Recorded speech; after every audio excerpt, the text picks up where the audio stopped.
Okay, so, angel of God, may guardian here.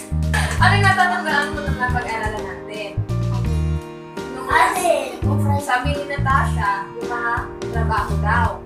Ano ba yung mga trabaho na yun? Ang subject natin ngayon is science. So yun, magkakaroon muna tayo ng activity. Basahin nga natin, students. Pupulot kayo. Sige mo, ikaw muna. Okay, so basahin nyo nga yan muna. Kasi, pag nabasa nyo yan, is imamatch mo sa dito. Dito. Pusa. Yes. Puso.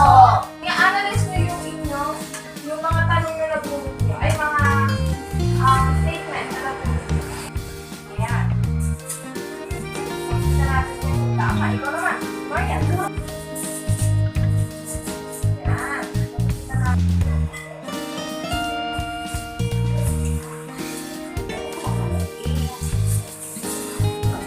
Human organs and their function. So, yung yung human organs yan yun. Ano ba yan? Saan nakalagay yan? Yes. Tayo na natin.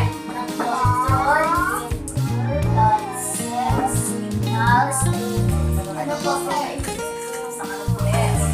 Siya yung nagsasend ng signal sa ating katawan para tayo is makagalaw, di ba? Boss. Ako, yung nag-iisip at nagpapakilos sa buong tama. And then, heart. Basahin nga natin.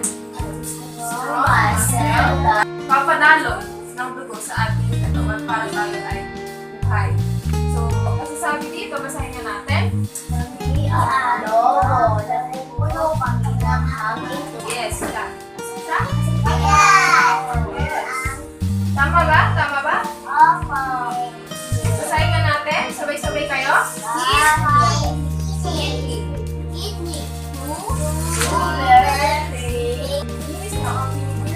Sinasala niya yung kung ngayon para maging ige. Nilalabas niya yun ng ige na, hindi na cold, diba? Enter, yung pagkain natin, dadaan siya ngayon dito. Kung saan, pinifilter niya yung nutrients. Kinukuha.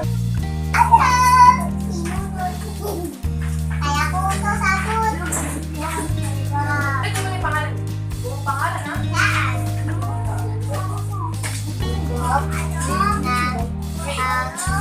Oh, babasahin mo daw. Ito.